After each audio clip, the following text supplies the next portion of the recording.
Thank you very much. Very much appreciated.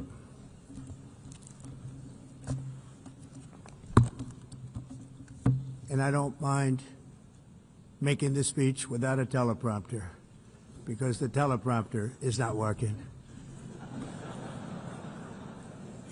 I feel very happy to be up here with you nevertheless, and that way you speak more from the heart.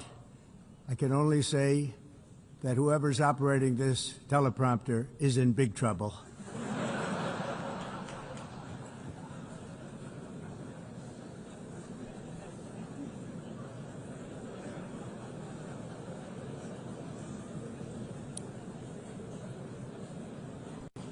Hello, Madam First Lady.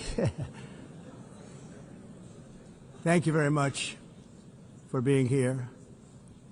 And Madam President, Mr. Secretary General, First Lady of the United States, distinguished delegates, ambassadors, and world leaders. 6 years have passed since I last stood in this grand hall and addressed a world that was prosperous and at peace in my first term. Since that day, the guns of war have shattered the peace I forged on 2 continents. An era of calm and stability gave way to one of the great crises of our time. And here in the United States, 4 years of weakness, lawlessness, and radicalism under the last administration delivered our nation into a repeated set of disasters. 1 year ago, our country was in deep trouble, but today, just 8 months into my administration, we are the hottest country anywhere in the world, and there is no other country even close.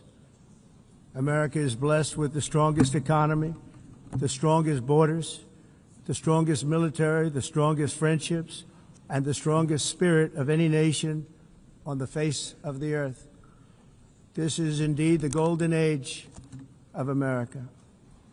We are rapidly reversing the economic calamity we inherited from the previous administration, including ruinous price increases and record-setting inflation like we've never had before. Under my leadership, energy costs are down, gasoline prices are down, grocery prices are down, mortgage rates are down, and inflation has been defeated. The only thing that's up is the stock market, which just hit a record high.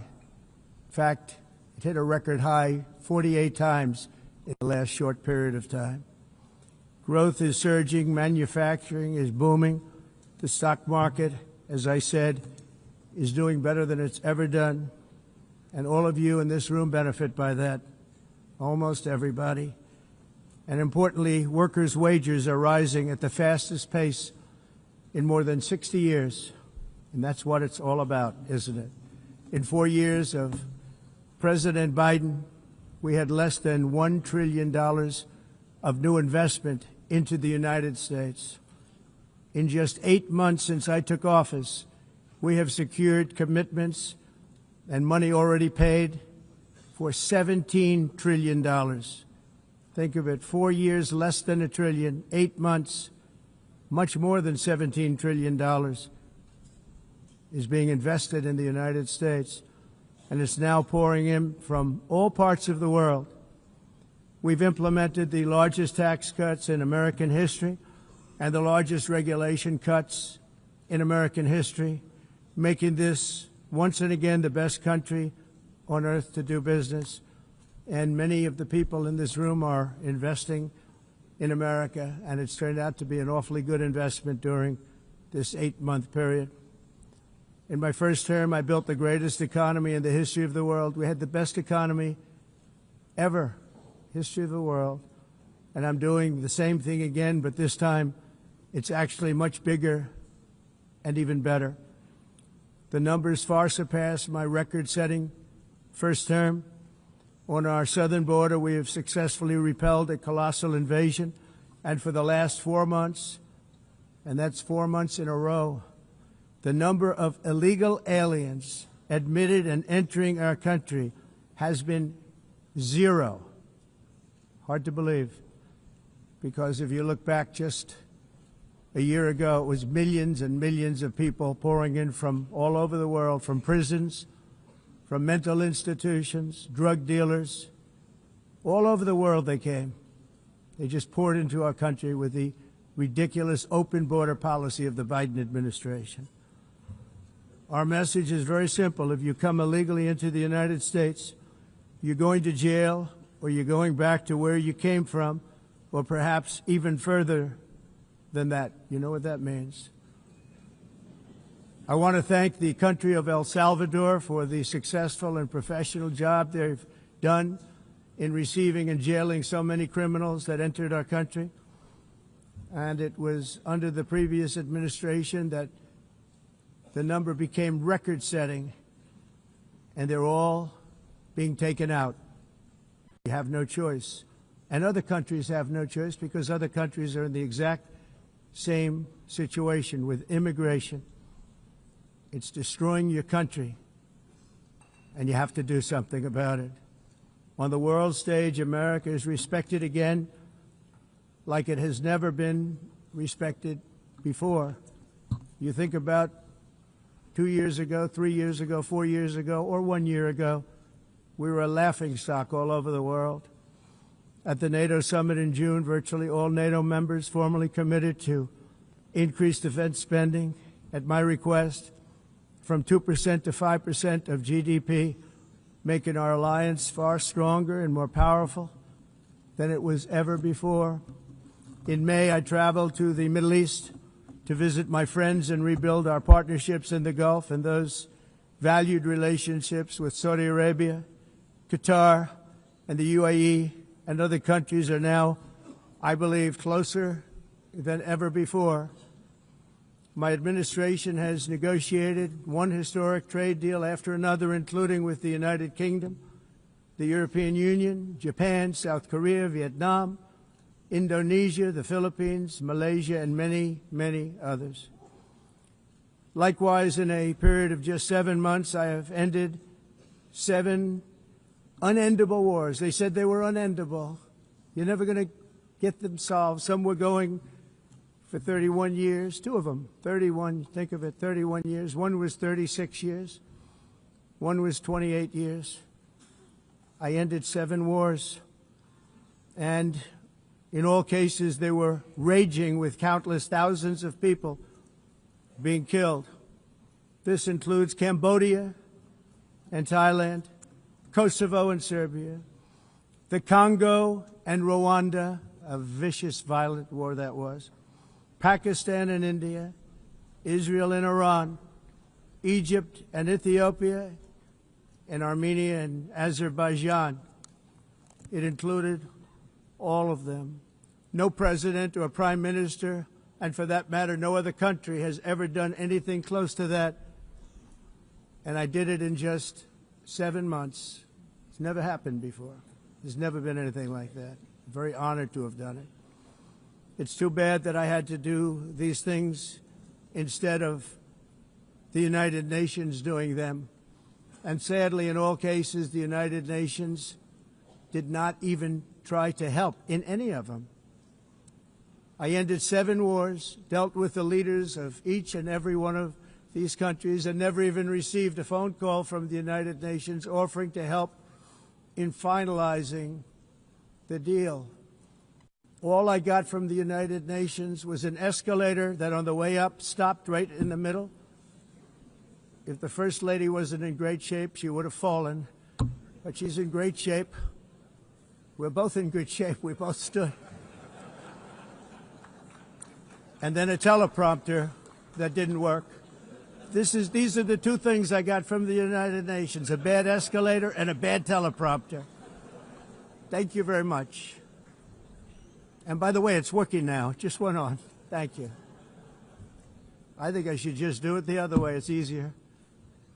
Thank you very much.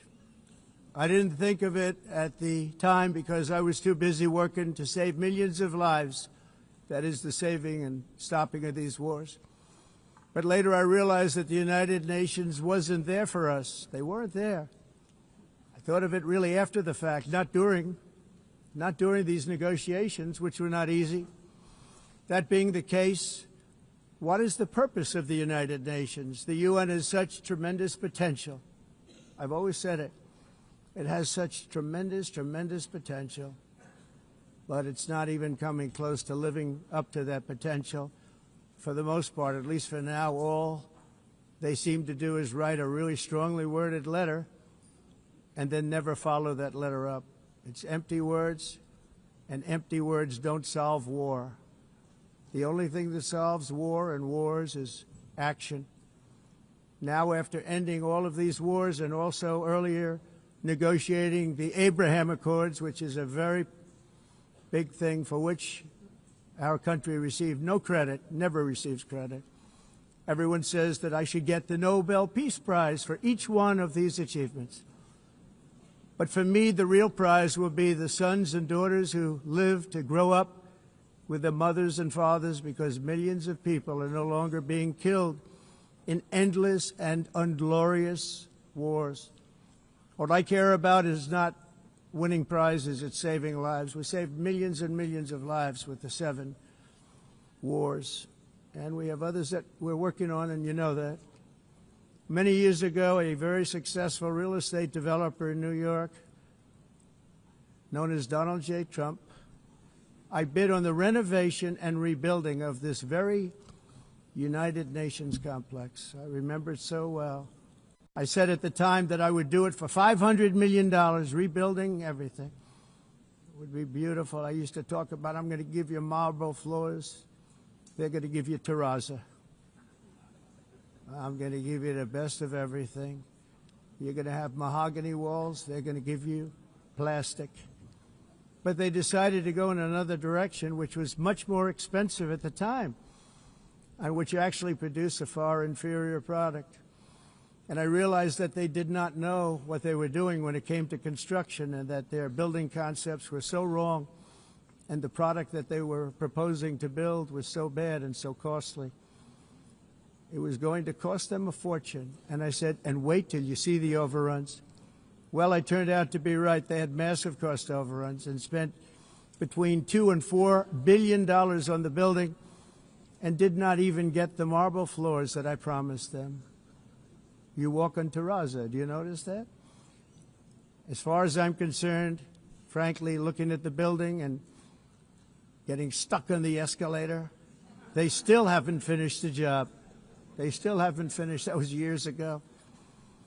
The project was so corrupt that Congress actually asked me to testify before them on the tremendous waste of money, because it turned out that they had no idea what it was, but they knew it was anywhere between $2 and $4 billion as opposed to $500 million with a guarantee. But they had no idea, and I said it cost much more than $5 billion. Unfortunately, many things in the United Nations are happening just like that, but on an even much bigger scale, much, much bigger. Very sad to see. Whether the UN can manage to play a productive role, I've come here today to offer the hand of American leadership and friendship to any nation in this assembly that is willing to join us in forging a safer, more prosperous world. And it's a world that we'll be much happier with. A dramatically better future is within our reach. But to get there, we must reject the failed approaches of the past and work together to confront some of the greatest threats in history. There is no more serious danger to our planet today than the most powerful and destructive weapons ever devised by man, of which the United States, as you know, has many. Just as I did in my first term, I've made containing these threats a top priority, starting with the nation of Iran. My position is very simple. The world's #1 sponsor of terror can never be allowed to possess the most dangerous weapon. That's why shortly after taking office, I sent the so-called Supreme Leader a letter making a generous offer. I extended a pledge of full cooperation in exchange for a suspension of Iran's nuclear program. The regime's answer was to continue their constant threats to their neighbors and U.S. interests throughout the region, and some great countries that are right nearby. Today, many of Iran's former military commanders, in fact, I can say almost all of them, are no longer with us. They're dead. And 3 months ago, in Operation Midnight Hammer, 7 American B-2 bombers dropped the 14 30,000-pound each bombs on Iran's key nuclear facilities, totally obliterating everything. No other country on earth could have done what we did. No other country has the equipment to do what we did. We have the greatest weapons on earth. We hate to use them. But we did something that for 22 years people wanted to do. With Iran's nuclear enrichment capacity demolished, I immediately brokered an end to the 12-day war, as it's called, between Israel and Iran, with both sides agreeing to fight no longer. As everyone knows, I have also been deeply engaged in seeking a ceasefire in Gaza. Have to get that done. Have to get it done. Unfortunately, Hamas has repeatedly rejected reasonable offers to make peace. We can't forget October 7th, can we? Now, as if to encourage continued conflict, some of this body is seeking to unilaterally recognize a Palestinian state. The rewards would be too great for Hamas terrorists for their atrocities. This would be a reward for these horrible atrocities, including October 7th, even while they refuse to release the hostages or accept a ceasefire. Instead of giving to Hamas and giving so much, because they've taken so much, they have taken so much. This could have been solved so long ago. But instead of giving in to Hamas's ransom demands, those who want peace should be united with one message: release the hostages now. Just release the hostages now. Thank you.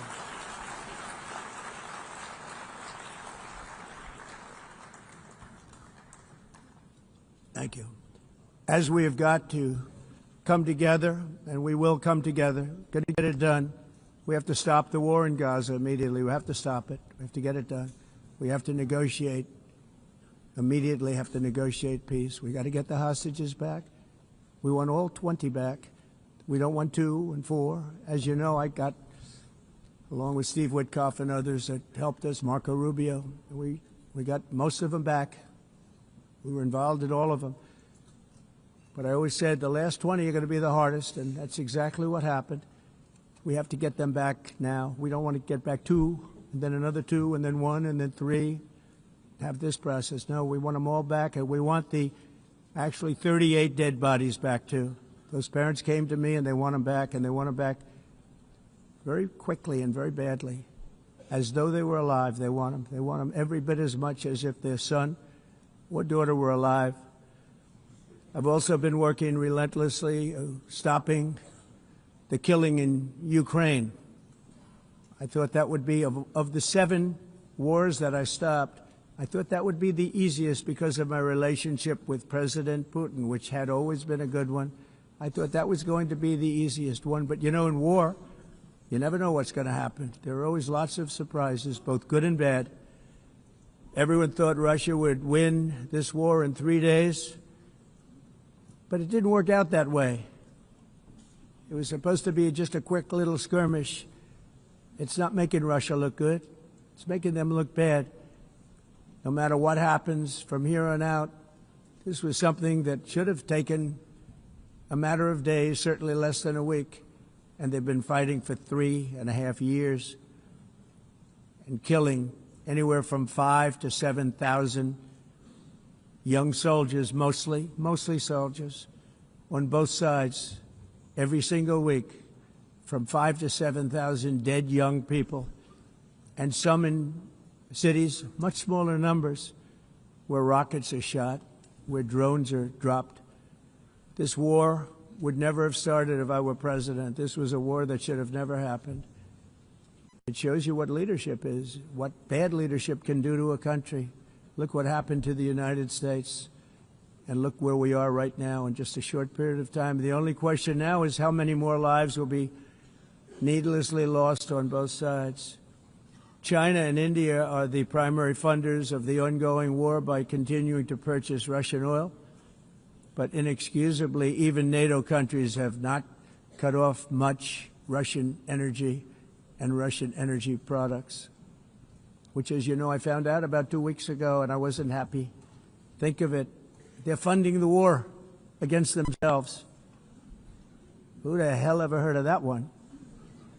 In the event that Russia is not ready to make a deal to end the war, then the United States is fully prepared to impose a very strong round of powerful tariffs, which would stop the bloodshed, I believe, very quickly. But for those tariffs to be effective, European nations, all of you are gathered here right now, would have to join us in adopting the exact same measures. I mean, you're much closer to this. We have an ocean in between. You're right there. And Europe has to step it up.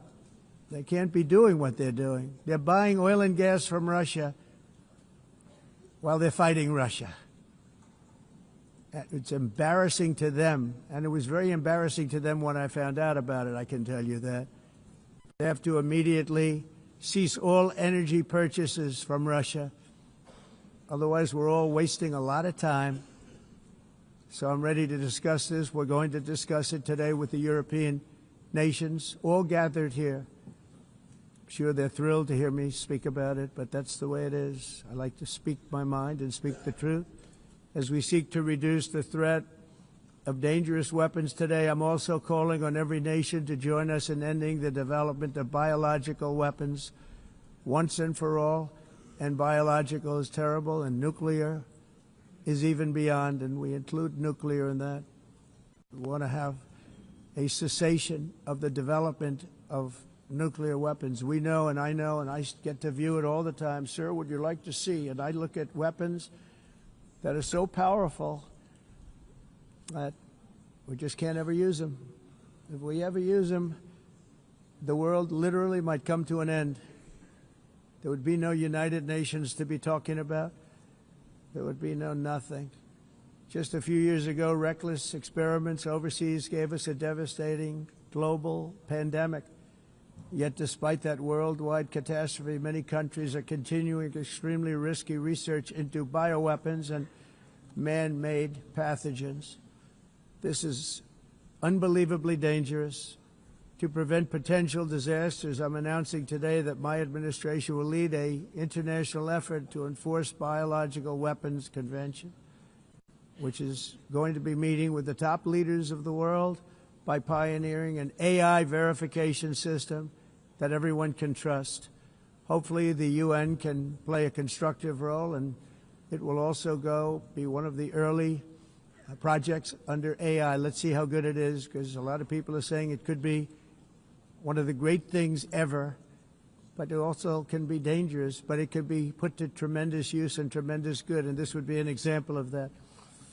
Not only is the UN not solving the problems it should, too often, it's actually creating new problems for us to solve. The best example is the #1 political issue of our time, the crisis of uncontrolled migration. It's uncontrolled. Your countries are being ruined. The United Nations is funding an assault on Western countries and their borders. In 2024, the UN budgeted $372 million in cash assistance to support an estimated 624,000 migrants journeying into the United States. Think of that. The UN is supporting people that are illegally coming into the United States, and then we have to get them out. The UN also provided food, shelter, transportation, and debit cards to illegal aliens. Can you believe that? On the way to infiltrate our southern border. Millions of people came through that southern border. Just a year ago, millions and millions of people were pouring in, 25 million altogether over the 4 years of the incompetent Biden administration. And now we have it stopped, totally stopped. In fact, they're not even coming anymore because they know they can't get through.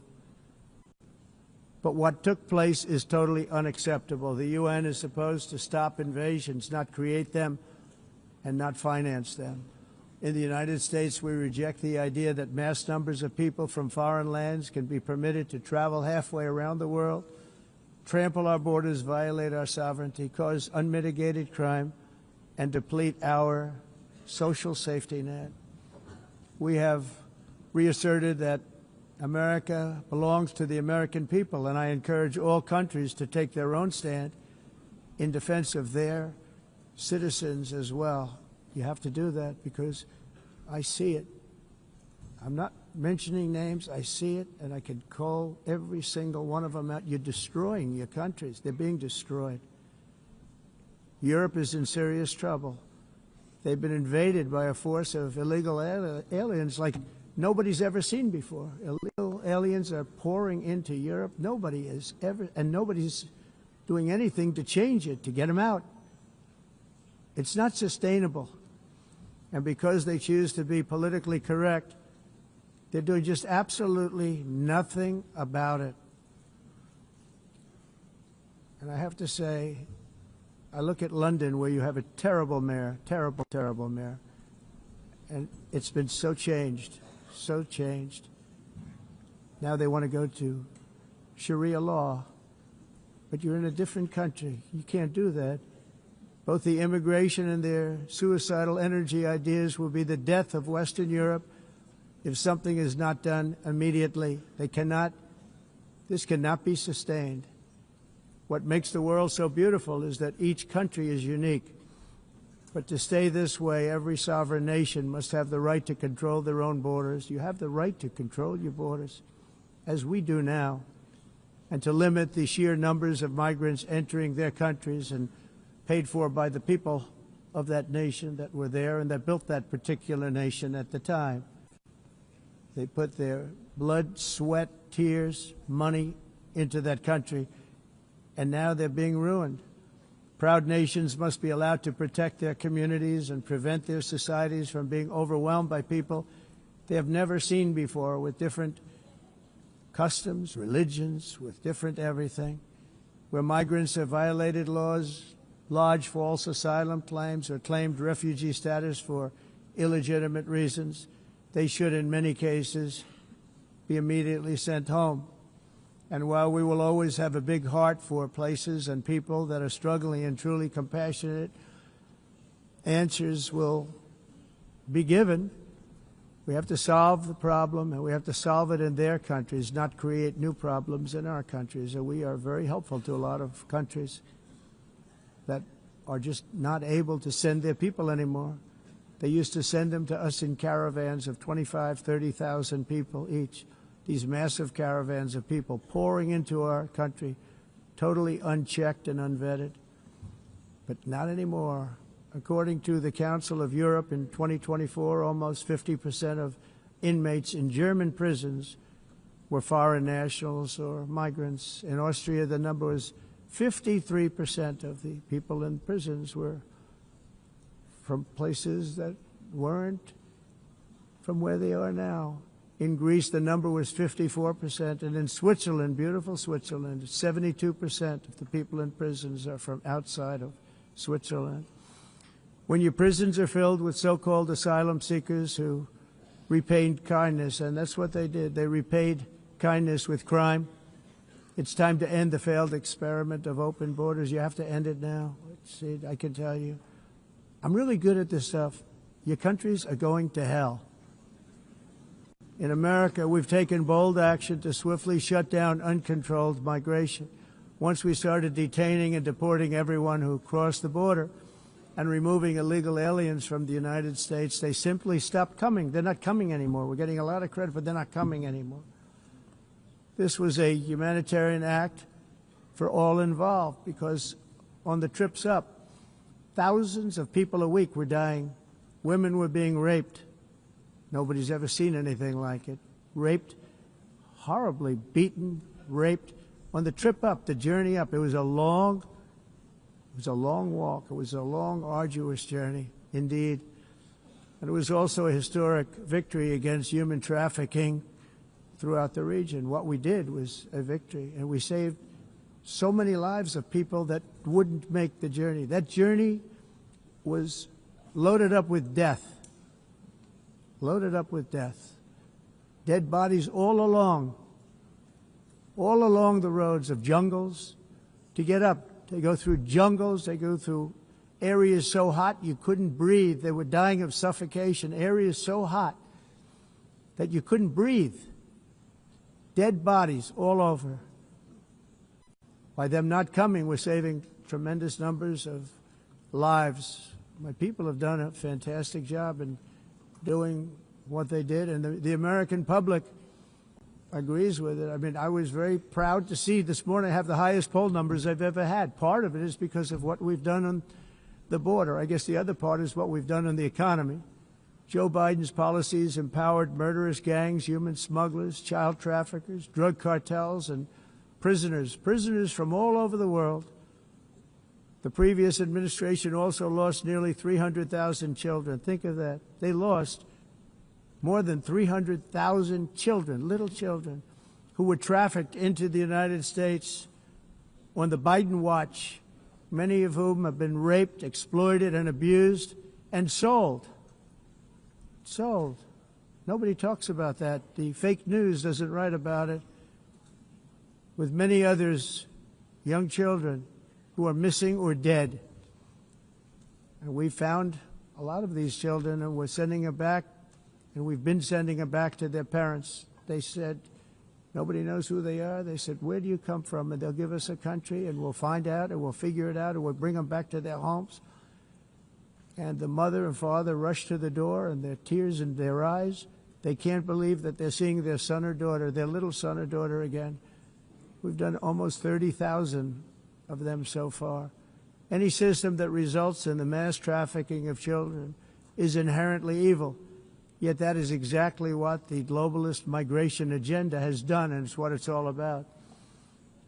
In America, those days, as you know, are over. The Trump administration is working, and we are continuing to work to track down the villains that are causing this problem, and also, as I said, to get back the 30,000 we've already returned.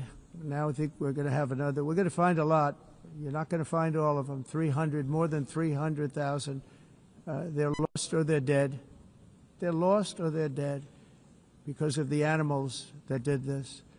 To protect our citizens, I've also designated multiple savage drug cartels as far as and you see this, and you see it happening right before your eyes. Let's put it this way. People don't like taking big loads of drugs in boats anymore. There aren't too many boats that are traveling on the seas by Venezuela. They tend not to want to travel very quickly anymore. And we've virtually stopped drugs coming into our country by sea. We call them the water drugs. They kill hundreds of thousands of people. I've also designated multiple savage drug cartels as far as foreign terrorist organizations, along with two bloodthirsty transnational gangs, probably the worst gangs anywhere in the world, MS-13 and Tren de Aragua. Tren de Aragua is from Venezuela, by the way. Such organizations torture, maim, mutilate, and murder with impunity. They're the enemies of all humanity. For this reason, we've recently begun using the supreme power of the United States military to destroy Venezuelan terrorists and trafficking networks led by Nicolas Maduro. To every terrorist thug smuggling poisonous drugs into the United States of America, please be warned that we will blow you out of existence. That's what we're doing. We have no choice. Can't let it happen. They're destroying. I believe we lost 300,000 people last year to drugs, 300,000. Fentanyl and other drugs. Each boat that we sink carries drugs that would kill more than 25,000 Americans. We will not let that happen. Energy is another area where the United States is now thriving like never before. We're getting rid of the falsely named renewables. By the way, they're a joke. They don't work. They're too expensive. They're not strong enough to fire up the plants that you need to make your country great. The wind doesn't blow. Those big windmills are so pathetic and so bad, so expensive to operate. And they have to be rebuilt all the time, and they start to rust and rot most expensive energy ever conceived, and it's actually energy. You're supposed to make money with energy, not lose money. You lose money, the governments have to subsidize. You can't put them out without massive subsidies.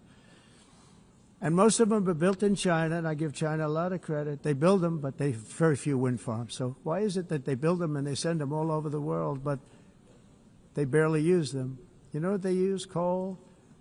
They use gas. They use almost anything, but they don't like wind. But they sure as hell like selling the windmills. Europe, on the other hand, has a long way to go, with many countries being on the brink of destruction because of the green energy agenda. And I give a lot of credit to Germany. Germany was being led down a very sick path, both on immigration, by the way, and on energy. They were going green, and they were going bankrupt. And the new leadership came in, and they went back to where they were, with fossil fuel and with nuclear, which is good. It's now safe, and you can do it properly. But they went back to where they were, and they opened up a lot of different plants, energy-producing plants, and they're doing well. I give Germany a lot of credit for that. They've said this is a disaster, what's happening. They were going all green. All green is all bankrupt. That's what it represents.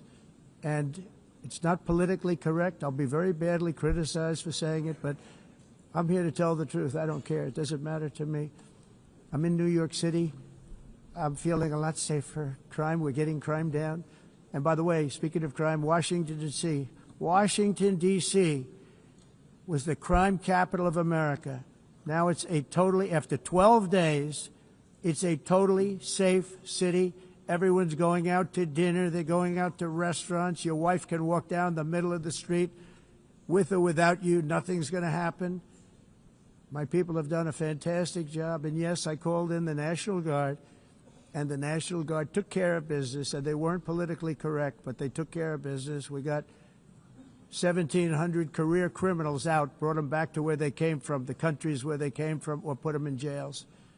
Washington, D.C. is now a totally safe city again, and I welcome you to come. In fact, we'll have dinner together at a local restaurant, and we'll be able to walk. We don't have to go by an armor-plated vehicle.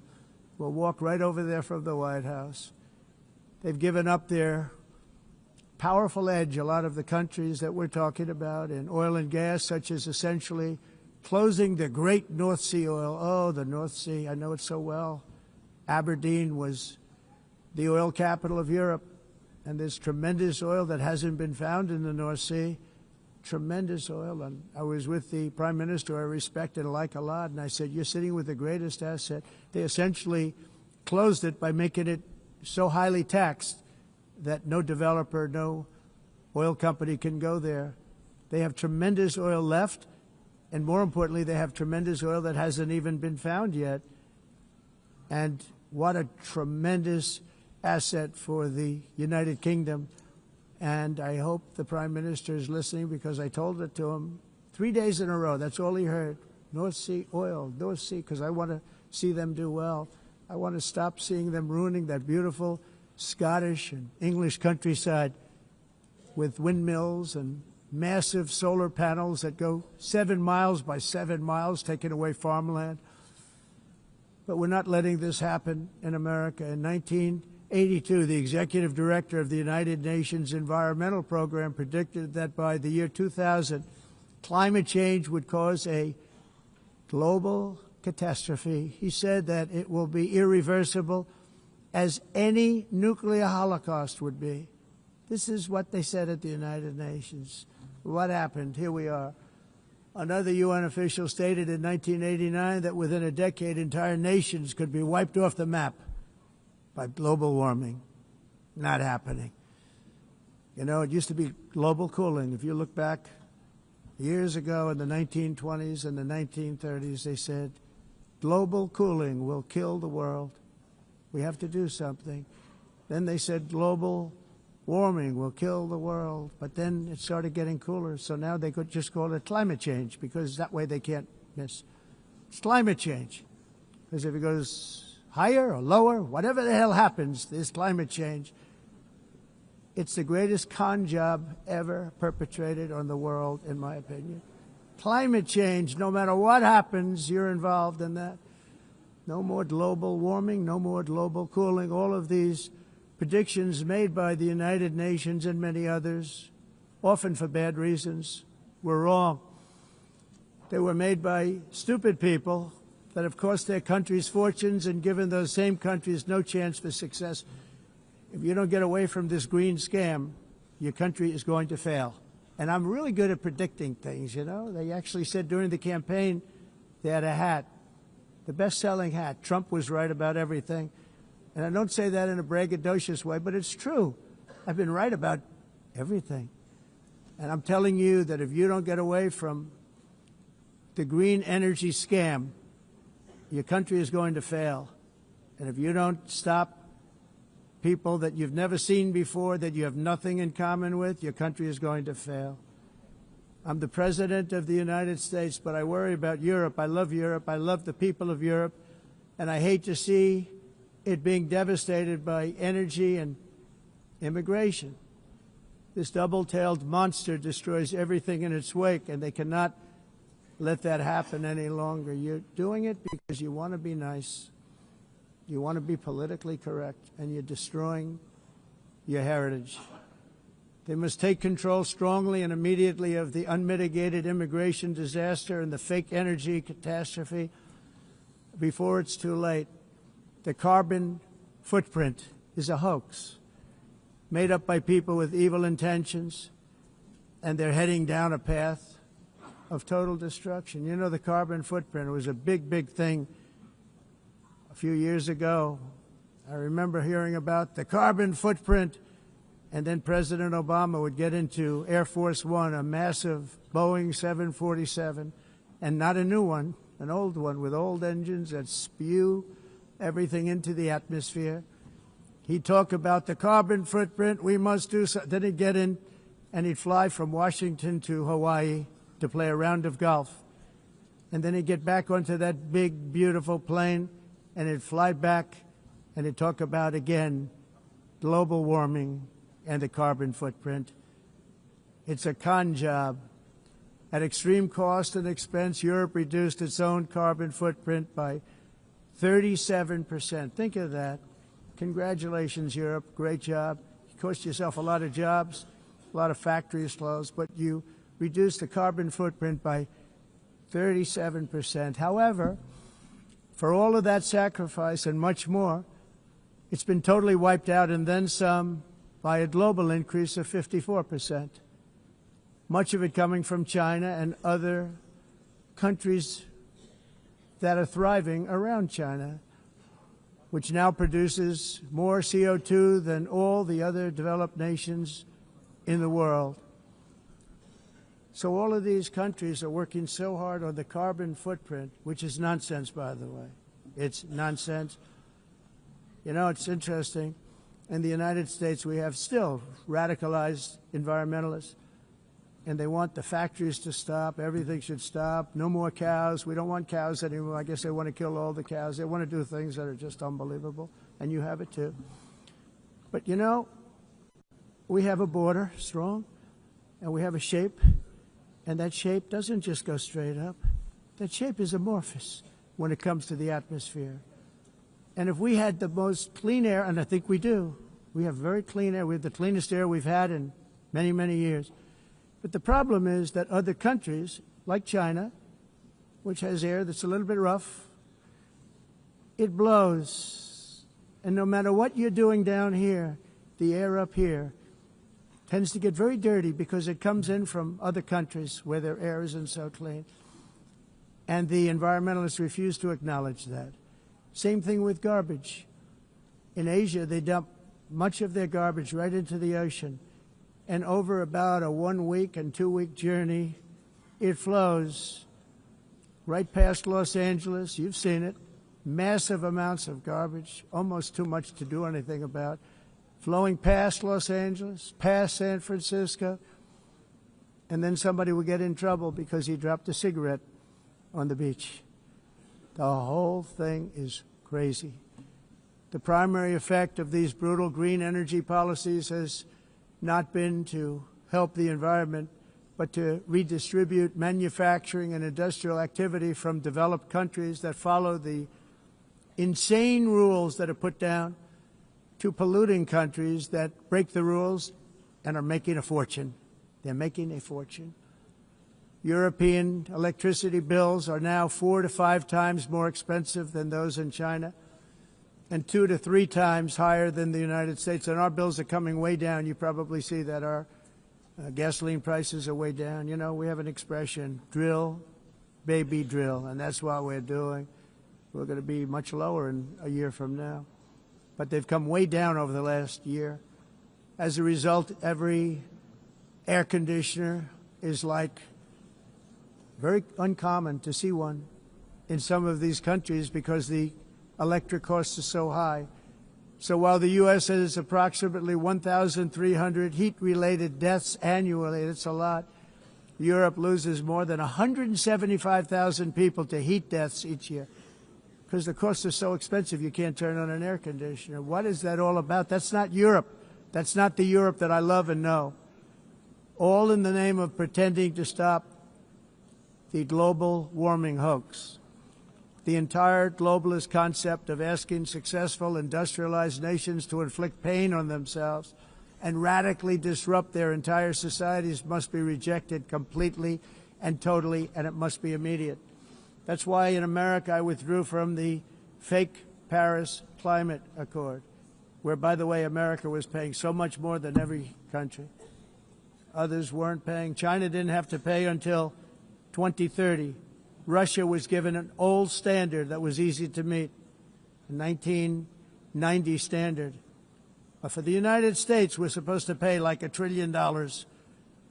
And I said, this is another scam. The fact is, the United States has been taken advantage of by the world for many, many years, but not any longer, as you probably noticed. I unleashed massive energy production and signed historic executive orders to hunt for oil, but we don't have to do much hunting because we have the most oil of any nation anywhere, oil and gas in the world. And if you add coal, we have the most of any nation in the world. Clean, I call it clean, beautiful coal. You can do things today with coal that you couldn't have done 10 years ago, 15 years. So I have a little standing order in the White House. Never use the word coal, only use the words clean, beautiful coal. Sounds much better, doesn't it? But we stand ready to provide any country with abundant, affordable energy supplies if you need them, when most of you do. We're proudly exporting energy all over the world. We're now the largest exporter. In the United States, we want trade and robust commerce with all nations, everybody. We want to help nations. We're going to help nations. But it must also be fair and reciprocal. The challenge with trade is much the same with climate. The countries that followed the rules, and all their factories have been plundered. It's really sad to watch. They've been broken. They've been broken by countries that broke the rules. That's why the United States is now applying tariffs to other countries, and much as these tariffs were for many years applied to us, uncontrollably applied to us. We've used tariffs as a defense mechanism under the Trump administration, including my first term, where hundreds of billions of dollars in tariffs were taken in. And by the way, we had the lowest inflation, and now we have very low inflation. The only thing different is that we have hundreds of billions of dollars flowing into our country. But this is how we will ensure that the system works for everyone and is sustainable into the future. We're also using tariffs to defend our sovereignty and security throughout the world, including against nations that have taken advantage of former U.S. administrations for decades, including the most corrupt, incompetent administration in history, the sleepy Joe Biden administration. Brazil now faces major tariffs in response to its unprecedented efforts to interfere in the rights and freedoms of our American citizens and others, with censorship, repression, weaponization, judicial corruption, and targeting of political critics in the United States. I have a little problem saying this because I must tell you, I was walking in and the leader of Brazil was walking out. We saw him and I saw him, he saw me, and we embraced. And then I'm saying, can you believe I'm going to be saying this in just 2 minutes? We actually agreed that we would meet next week. We didn't have much time to talk, like about 20 seconds. They were in retrospect, I'm glad I waited because this thing didn't work out too well. But we did talk. We had a good talk, and we agreed to meet next week, if that's of interest. But he seemed like a very nice man, actually. He liked me, I liked him. But if you, and I only do business with people I like. When I don't like them, I don't like them. But we had, at least for about 39 seconds, we had excellent chemistry. It's a good sign. But also in the past, Brazil, can you believe this, unfairly tariffed our nation, but now because of our tariffs, we are hitting them back, and we're hitting them back very hard. As president, I will always defend our national sovereignty and the rights of American citizens. So I'm very sorry to say this, that Brazil is doing poorly and will continue to do poorly. They can only do well when they're working with us. Without us, they will fail, just as others have failed. It's true. Next year, the United States will celebrate the 250th anniversary of our glorious independence, a testament to enduring power and American freedom and spirit. We will also be proudly hosting the 2026 FIFA World Cup, and shortly thereafter, the 2028 Olympics, which is going to be very exciting. I hope you all come. I hope that countless people from all over the globe will take part of these will be great celebrations of liberty and human achievement, and that together we all can rejoice in the miracles of history that began in July 4th, 1776, when we founded the light to all nations. And it's something really that an amazing thing came out of that date. It's called the United States of America. In honor of this momentous anniversary, I hope that all countries who find inspiration in our example will join us in renewing our commitment, values, and those values, really, that we hold so dear. Together, let us defend free speech and free expression. Let us protect religious liberty, including for the most persecuted religion on the planet today. It's called Christianity. And let us safeguard our sovereignty and cherish qualities that have made each of our nations so special, incredible, and extraordinary.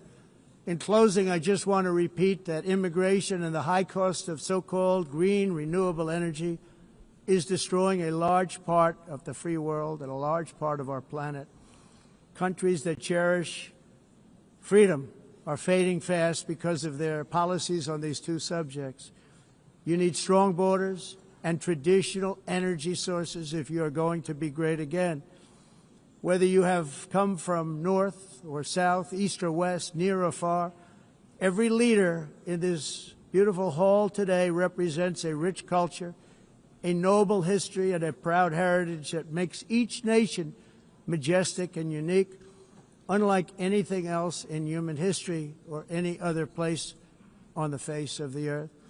From London to Lima, from Rome to Athens, from Paris to Seoul, from Cairo to Tokyo and Amsterdam to right here in New York City, we stand on the shoulders of the leaders and legends, generals and giants, heroes and titans who won and built our beloved nations, all of our nations, with their own courage, strength, spirit, and skill.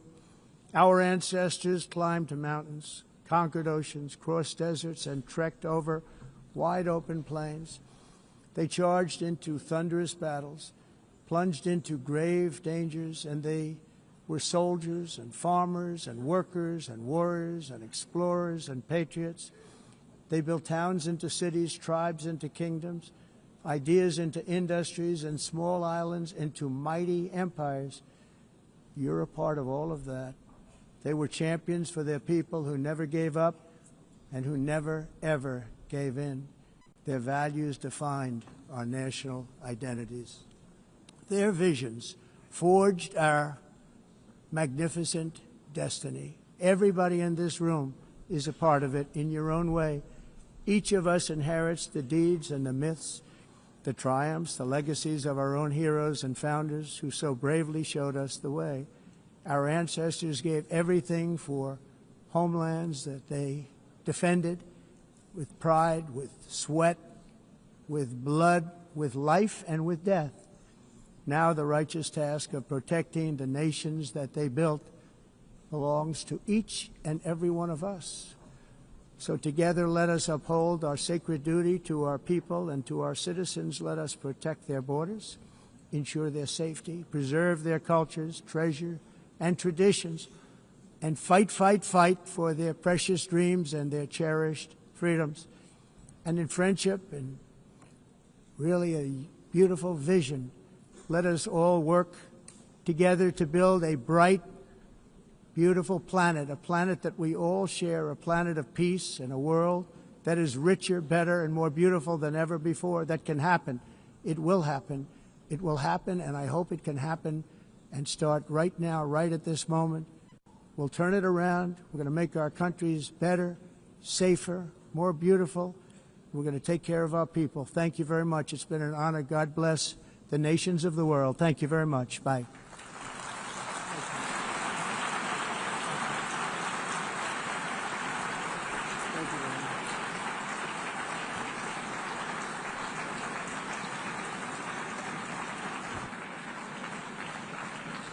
On behalf of the Assembly, I wish to thank the President of the United States,